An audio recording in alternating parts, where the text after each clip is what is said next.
네, 오늘은 미드 프로젝트, 중간 시험으로 시험을 볼 수도 있는데 발표를 볼 수도 있거든요. 저는 이제 2학년 2학기 때 중간고사 대신에 발표를 했었습니다. 이제 혹시 몰라서 제가 이제 발표 내용을 좀 어떻게 했는지 여러분들에게 보여드리려고 이렇게 영상을 찍게 되었고요. 제가 한 게 꼭 답은 아닙니다. 근데 저를 기준으로 만점을 주신다고 했었어요. 그 다음에 이제 저보다 이제 조금 못한 학생들에게 이제 차등 점수를 주는 그렇게 이제 교수님께서 말씀을 하셨는데, 아무튼 이제 건축 설계를 기반으로 이제 발표를 하다 보니까 이제 어떻게 해야 할지 잘 모르는 학생들이 있는 것 같아요. 그래서 제가 어떻게 발표를 했는지 좀 보여드리도록 하겠습니다. 제출한 내용 중에 PPT 있고, 당연히 이제 PPT 있고요. 대본은 있어도 되고 없어도 되고요. 그다음에 레비 파일 있어야겠죠. 그다음에 이제 추가적으로 이제 판넬이라는 게 있어요. 판넬은 이제 PPT에 있는 내용들을 그대로 저는 이제 가져왔습니다.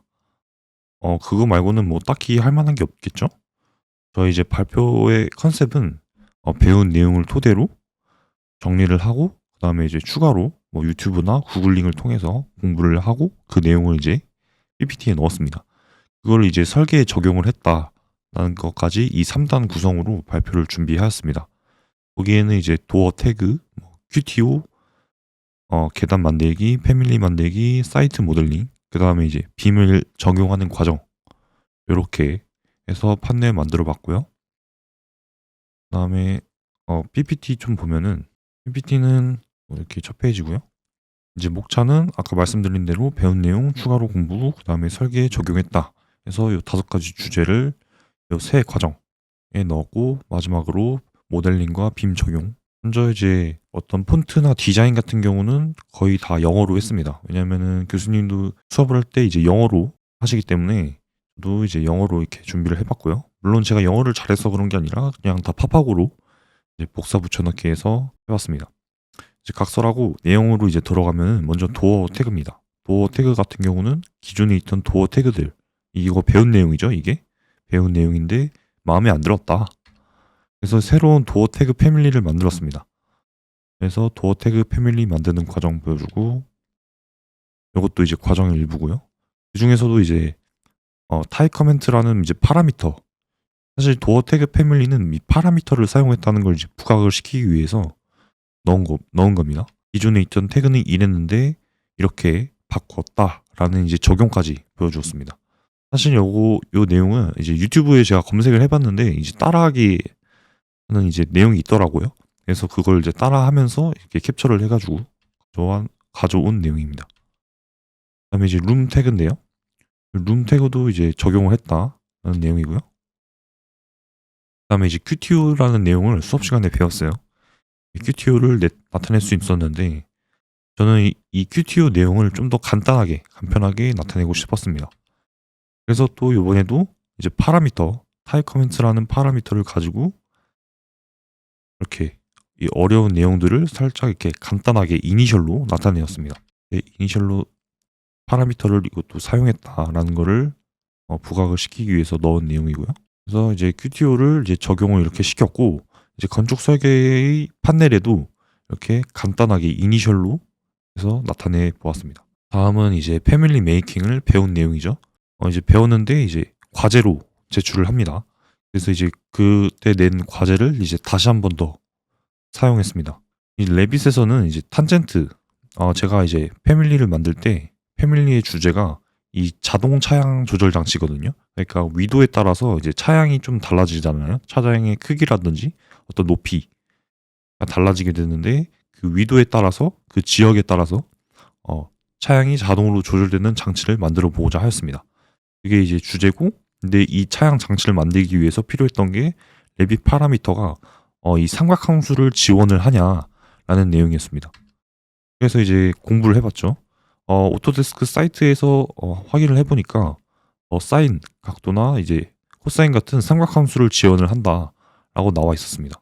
이제 이 파라미터 내용 중에서 이 타입 오브 파라미터에서 이 앵글을 선택을 하면은 삼각함수를 사용을 할 수가 있고요. 그래서 이렇게 패밀리를 만들었습니다. 이 수식은 이제 위도에 따라서 차양이 자동으로 조절되게끔 해서 넣은 수식이고요.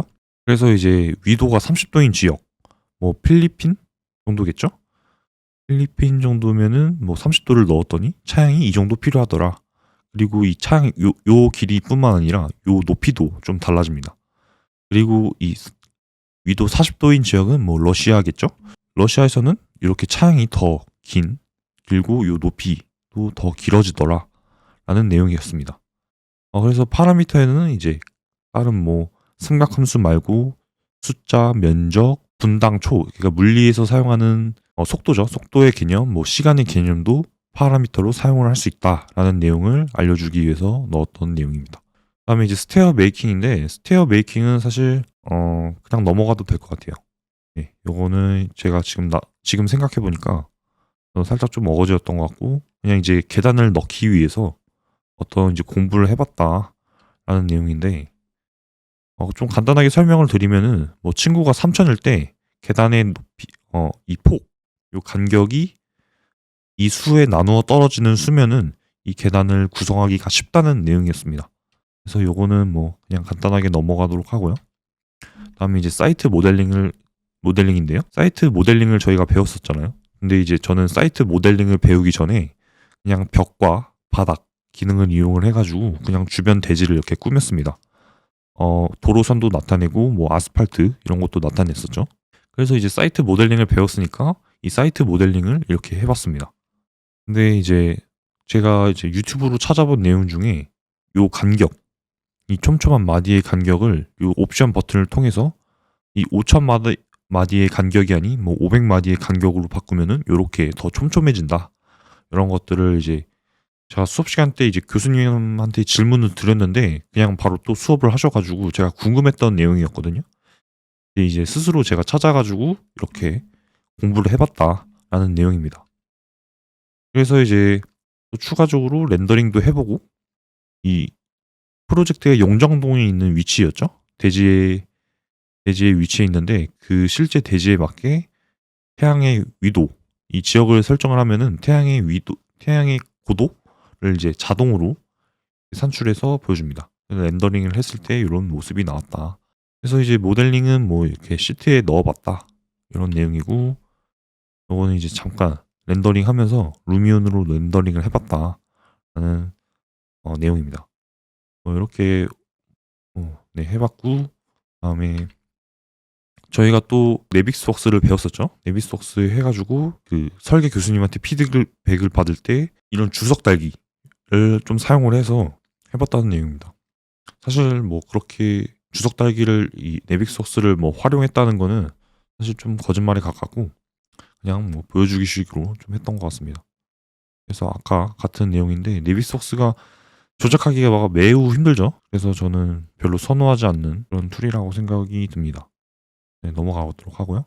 이렇게 해서 이제 발표를 마쳤고, 어떤 전반적인 컨셉이라고 하면은 뭐 처음에 말씀드렸던 배운 내용을 이제 추가로 공부하고 적용을 했다라는 내용이었습니다.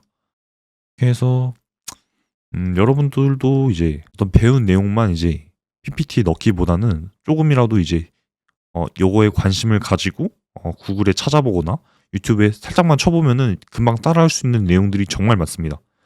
그거 이제 한두 페이지만 넣어도 좋은 점수를 받을 수 있다고 저는 생각이 되기 때문에 여러분도 그렇게 이제 발표를 구성을 하셨으면 좋겠고, 요번 내용은 요번 예시는 요 정도 해서 마무리 짓도록 하겠습니다.